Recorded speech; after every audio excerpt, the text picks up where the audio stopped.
What's going on, everybody? Welcome back to the channel. So for the past few days, I have been looking over the NFC West. After my AFC West prediction video, I've been going through everything, the trades, the roster moves, the cuts, the draft picks, everything like that, the betting lines, and I'm going to give you my prediction today about the NFC West because I think Vegas has it all wrong. Because the betting lines right now have the San Francisco 49ers as the best team in the NFC West. I personally have them finishing second in that division behind the Rams, and we will go through all of that and as to why. You can roast me in the comments for that. I just think that the 49ers have lost too much, and the Rams have gained plenty to be able to win that division. We're going to go through that all in this video today.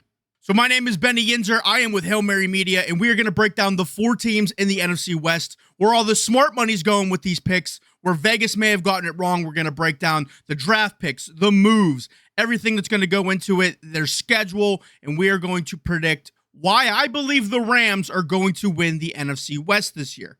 So currently right now, Vegas has the odds, and they're not that large. It's just that they are the favorites, where the San Francisco 49ers right now, they are a plus 160 favorite to win the NFC West. Then you have the Rams, who are second at plus 190. You have the Cardinals, they are all the way down at 425. And then the Seahawks are dead last at plus 550. But where I again think they finish, I think we're going Rams, 49ers, Cardinals, Seahawks. That's how I think that the division is going to end up. So that's the end of the video. No, I'm just kidding. I will break down as to why I believe that that is going to be the way that the division ends this year for the NFC West. So we'll start it off with the team that I have going first in the division, and that is the Rams. And a lot of people have a lot of questions about this, especially because in camp right now, Matt Stafford seems to have some serious back issue that's going on. Apparently the Rams invested like $150,000 on this special machine just to help Matt Stafford's back. I think that he'll be okay. And I also think that even with these issues, Sean McVay is going to be smart enough to not put him in positions unless he has to put him in those positions, like if they're down big in games. But he'll be smart enough to put him in positions where he's not taking unnecessary hits. Sean McVay is a good coach with that. They have good receivers that they can get out in space, and they also have a very good running game that I think will protect Matthew Stafford. So right now, I actually think that the ceiling for this team is 13-4. I think that they can go on an absolute tear, which also leads to their floor, which I think is 6-11. And it all pretty much comes down to Matt Stafford's help because they have the weapons on the outside. They have Puka Nacua, they have Davante Adams. They can get it done from that aspect, even losing Cooper Kupp. And they have a very good running game. It just comes down to the fact, will Matt Stafford be healthy enough for an entire season, or is this back injury just that debilitating and he won't be able to play? But as of right now, from what I'm seeing, I think he'll be all right. Because a lot of people right now see the Rams being first and are like, well, they lost Cooper Kupp. And I get it. Cooper Kupp was the heart of that team. But they bring in Davante Adams in replace of Cooper Kupp. So you could kind of think of it as addition by subtraction because Cooper Kupp was good at what he could do. He'd play in the slot. He was that gritty receiver. You hear it all the time about the white receivers. They're gritty. They play hard. They know how to play the game. Davante Adams opens up this offense at a whole nother level. I think it's going to ramp up what the Rams can do tenfold because Davante Adams is going to open up so much more for Puka Nacua. I'm not saying Cooper Kupp was bad. He was not bad whatsoever. Just had his injury risks, just had his injury history. Davante Adams is a much better wide receiver. It is hard for you to argue that Cooper Kupp is better than Davante Adams. This was addition by subtraction. They would have loved to have kept Cooper Kupp. I know they would have, but getting Davante Adams, that's a steal for them. And then we'll get into their coaching staff overhaul. So they bring in Drew Wilkins as their pass rush coordinator, Jimmy Lake as their senior defensive assistant, Scott Huff as their tight ends coach, and they're not just random hires for Sean McVay. He is targeting coordinators who can maximize what the Rams do on those sides of the ball. And I think Sean McVay is really going for another Super Bowl run. I know that every team is trying to win a Super Bowl, but Sean McVay is going all in. There are teams out there that's like, well, if we get a hope and a prayer, we can make it. A team on this list right now is going to be like the Arizona Cardinals. But the Rams know that they're in a position to win a Super Bowl with an aging quarterback, and that's what they did with these hires on the coaching staff. So those are some of the real reasons why I absolutely love the Rams this year. Yes, they lost Cooper Kupp. They bring in Davante Adams. I think that Matt Stafford will be perfectly fine. I love all the coaching hires. Listen, this is a division where you have to win 10 or 11 games, and they're going to be neck and neck with the 49ers all year. I think that's going to be a back and forth affair. But I am very excited because I think the Rams are winning this division, and I think they're going to win it by 1 or 2 games. I think the Rams are that good. The betting line right now for the Rams is 9.5 games. I am hammering that over. I'm going to wait a little bit longer. I know that it's caked in with the whole Matthew Stafford thing. I'm going to wait just a little bit longer before I throw a future on that, just to make sure Matt Stafford is okay. From all indications, he seems to be, he's banged up a little bit, but I think that if I had to place my money on it on a future, I would take the over on 9.5 wins because you're going to need 10 to 11 wins to win this division. Secondly, let's move on to who I think is going to be in second place, and that is the San Francisco 49ers. And that is no disrespect to this team. There are just a lot of red flags and a lot of holes in this team that I think that they didn't really address or that they just lost. And I think they're going to be in second place because of that. So we will start it off with a positive, and that is Brock Purdy. He threw for over 3,800 yards last year, 20 touchdowns. He had a 96 passer rating. He was one of the most consistent players for them last year, considering everything they lost. This was considered a down year for Brock Purdy. He played pretty well considering everybody on his team was hurt. Kyle Shanahan put him in the right place at the right time. So, yeah, on paper, it looked like a down year. I mean, only 20 touchdown passes in a Kyle Shanahan offense. Everybody was hurt. Everybody was hurt. So having Brock Purdy coming back with healthy options, that's going to benefit them greatly.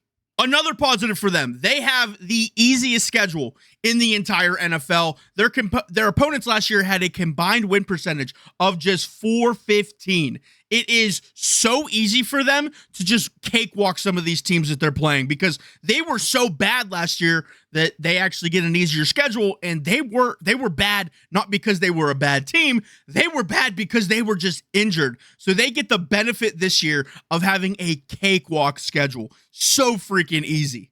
Now, things that, can kind of go against them where I understand why they did it. First was trading away Deebo Samuel, who was potentially their best receiver. I know you can go back and forth and say it was probably Brandon Ayuk, who was also hurt all year, but they are losing a lot. Now, Deebo, there were, a lot of memes that he was getting fat and he wasn't in shape and he wasn't wanting to play football.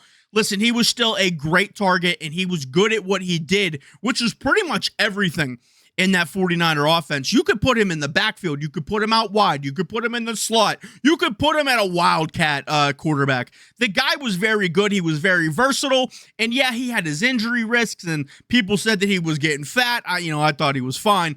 But getting rid of him is going to hurt because now he has to get on the same page with these new guys. Ricky Pearsall has another year in this offense. Brandon Ayuk, I think he's still hurt. Jawan Jennings is very good, but there may be things where he wants to get traded. There's a lot going on with that wide receiver core. That is a risk right now for the San Francisco 49ers. It sucks that you had to get rid of Deebo just because of the contract and everything like that because you had to pay Brock Purdy. You want to pay your quarterback before you pay a wide receiver. But that is going to hurt them, I think, towards the beginning of the year. They got to get on the same page. Kyle Shanahan will be able to scheme these guys open, though. And again, they have such an easy schedule. They'll be able to figure it out quick. So the San Francisco 49ers, their draft was also mixed at best. Their first-round pick, Mykel Williams, some people had him as an A-plus pick. Some people had him as a C pick. It's hard to see what is going to happen with this pick just because of where the San Francisco 49ers are right now. Compare that to Seattle's pick in Gray Zabel, who just got universal praise. You kind of want that out of your first round pick.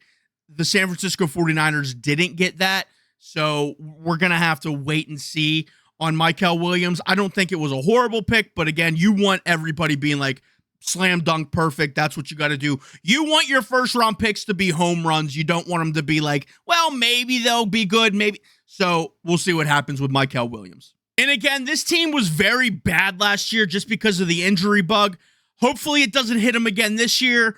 Losing Deebo Samuel, the injury bug hit them really hard last year. Hopefully it doesn't translate over. Even with one of the easiest schedules this year, I still don't think they're at the level of the Rams. I think it's going to be neck and neck for a while, but I could see this team winning maybe 9 games. They're going to be second in the division for sure. but I don't think that they're better than the Rams right now. All right, third place in the division is the little scrappy underdog team that I actually think can make their way into a wild card spot and then potentially make a run, and that is the Arizona Cardinals, because this team has been disappointing for years, and I think they're now just putting it all together. They did have that year where they started off 8-0, 7-0, whatever. I think that they're not going to do that this year, but they'll figure it out more towards the end of the year. That year, they were very good towards the beginning of the year and then stunk. I think it's going to be the reverse, where you want to start peaking towards the end of the year, and that's why I think this team could be kind of a sleeper if they make it into the playoffs. Because let's just start it off. PFF had them having the best draft in the entire division. Walter Nolan at defensive tackle, Will Johnson, Jordan Birch, Cody Simon. They didn't just draft well, they drafted exactly what they needed, because their defense last year was freaking horrible, and they addressed that. And I think that they're going to get a better year with Kyler. They're going to get a better year with Marvin Harrison Jr. I think they're going to be a very good team this year. Not very good in terms of like the Rams or even the 49ers, but they could be a sleeper team that you don't want to play towards the end of the year. Jonathan Gannon is also in his second year of finally being able to implement his system, and sometimes it's tough in year number one for coaches to implement their system. Guys have to learn new things, but the guys who have stuck around now have another offseason to learn this system. I think it's going to be easy for them to gel and start learning, all the nuances of what Jonathan Gannon wants to do, and I think that's going to benefit them greatly, and they're going to make another step this year from being one of the worst defenses in all of the NFL. Now they're going to be a lot better, in my opinion. And currently their win total in the their win total right now is 8.5 wins. I don't know if that's just a slam dunk over, because I don't think they're winning the division. I think third place is very potentially in their cards, no pun intended. I do think they will be in a wild card hunt, and to be in a wild card hunt, you kind of have to have 9 wins. 8 wins isn't really going to get it done for you. I want to take the over on it, but it's tough right now. This is probably something that I would stay away from, but it wouldn't surprise me if they went over this by at least a game. If they won 10 games, or if they just won 9, you still hit that over. All right, before we get to our breakdown of the Seattle Seahawks, I want to give a big shout out to Underdog, where if you use the code HMM, all you have to do is play $5 and you will get $50 instantly. Plus, you can get a free gimme pick, which is a 0.5 pick. So take, for example, Kyler Murray. He is a 0.5 total yards. All he needs to do is throw for 1 yard, and it cashes, and you can get that by signing up for Underdog using the code HMM. So just play $5 when you use the code HMM, and you will get $50 instantly added to your account. That's not a bad deal if you ask me. Plus, you could still get your up to $1,000 in a deposit match as well. Use the code HMM. Underdog is giving out deals right now. Do not miss out. Code HMM. Thank you so much to Underdog. Let's talk about the Seattle Seahawks and why I think they're going to be last in this division this year. So yes, this brings us to the Seattle Seahawks, and their roster construction right now is very interesting to me because they kind of just blew it all up. So the biggest move that they made is that they signed Sam Darnold for a 3-year deal worth $100 million. But that sounds good on paper, but here's the kicker. He had one good year, and the Seattle Seahawks can pretty much walk away from this deal after 1 year if they don't think he's living up to his potential, which kind of shows how much they believe in this move. Sam Darnold played very well last year for the Minnesota Vikings. He kind of crashed and burned towards the end of the year, and it seems like this is more of a flyer pick by the Seattle Seahawks, where it's like, hey, he doesn't pan out, get rid of him. We don't have any dead cap money. But if he does work out, they kind of look like geniuses because they're getting him for $33 million a year. They also completely blew up their receiving core and most of their offense. They traded Geno Smith. They traded DK Metcalf. They released Tyler Lockett.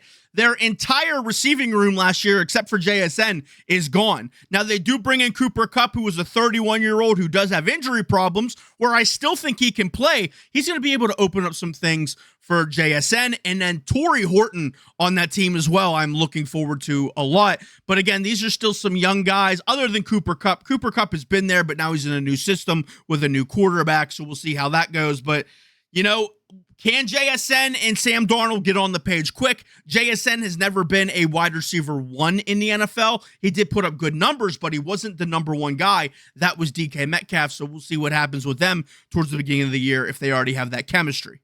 And Mike Macdonald is a good coach for the Seattle Seahawks, do not get me wrong, but he is going to have a completely different roster from year 1 to year 2. And like I talked about with the Cardinals, where it's all about implementing your system and chemistry, you bring in all these new guys, it's pretty much like implementing a new system again because these guys don't know your system. So that's where I think they're going to struggle, is just this complete roster overhaul that they had. And again, while I think that Coach Mike Macdonald is a good coach, it's going to be tough to get on the same page early in the season with all these new guys. Now, again, like I said before, they did nail down their first-round pick. They got universal praise for taking Gray Zabel, who does help out their offensive line desperately, especially when you bring in a new quarterback, but one rookie can't really fix everything. They do have two solid running backs, though, Kenneth Walker and Zach Charbonnet. That is a good 1A, 1B at the running back position. But, again, one rookie isn't going to fix your entire team, but it will help out Sam Darnold in that running game. So analytics right now say that they need at least 11 wins to probably win this division, and the betting market right now has them as an over-under of 8.5 wins. If I had to guess and if I had to actually put money on it, I am hammering that lower. I don't think that they are going to get past 7 wins this year. I think they'll be lucky to even have 6 wins this year. I just think that there's too much against them. A whole new receiving core. Their defense is decent. It's not the best in the division right now. I don't think they're going to be able to beat those top of the division guys like the Rams and like the 49ers. They may split the season series with the Cardinals, but I think it's going to be tough sledding this year for the Seattle Seahawks. So that is why I have them finishing dead last in the division. So there are some storylines that are developing that are going to define pretty much how this season plays out. So let's take the Seahawks and Cardinals matchup. It is very fascinating because Seattle has won 7 straight in that series, but both of these teams right now are completely different. Arizona is improving. Seattle is kind of blowing it up. And sometimes, streaks are meant to be broken. So I think that this is the year that Arizona could potentially take a game from them, even win both games. We'll see what happens. But I don't see the Seattle Seahawks beating Arizona 2 times this year and extending that streak to 9. I don't see it. Week 1, we have the 49ers versus the Seahawks, and I think this is going to tell us a lot right away. How are the 49ers looking after that injury-riddled season? And also, how do the Seahawks look with this newfound offense? Can they put it all together against a division opponent? It's going to be tough, but this is kind of a week 1 statement game for both sides. We'll see what happens. I'm excited for this one. And I think that the biggest takeaway from this entire division is health. Matt Stafford right now is dealing with injuries. You have Kyler Murray, that he has an injury history that, if he gets hurt again, the Cardinals are in the toilet. You had the 49ers last year who were just riddled with injuries. And you have Cooper Kupp now on the Seattle Seahawks. What if he keeps his injury history going on a new team as well? And then it's just JSN getting double teamed all the time.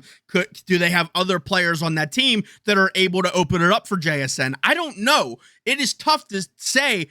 But this division, like if I had any one of these guys in fantasy from the NFC West, I would be holding my breath every single week because they have injury problems across all 4 teams. So again, I will give you my final standings. I have the Rams finishing first. I think that they can make it all the way to the Super Bowl. I'm not going to get there yet, but this team is very good, and I think that they are a Super Bowl contender. I have the San Francisco 49ers finishing second in the division. I think that they make the playoffs, and I think that they, probably get bounced in the first round. This team is good, but I don't think they're on the level of the Rams. We have the Arizona Cardinals, who I think are either going to barely miss the playoffs or barely squeak into the playoffs. And then we have the Seattle Seahawks finishing last, where I think they're only going to win 6, maybe 7 games, and they are going to miss the playoffs entirely. What do you think about my predictions? Let me know in the comments. And hey, what division would you like to see me talk about next for predictions? We already did the AFC West. Now we're doing the NFC West. Let me know in the comments who you want me to predict next, and I will do that. Also, make sure you're joining my Discord server because, only real sports fans are allowed there. So if you like sports, make sure you're joining that Discord server. I also have a blog. on WordPress that I will post down in the description. Follow me on YouTube Shorts, on TikTok, Instagram, Facebook. We are everywhere. Follow us, Benny Yinzer at Hail Mary Media, or just look up at hailmary.media. We're everywhere. Links are in the description. Have a beautiful day, everybody. Thank you so much for watching. Let me know what team you want me, or what division you want me to predict next, and have a beautiful day, everybody. Peace out.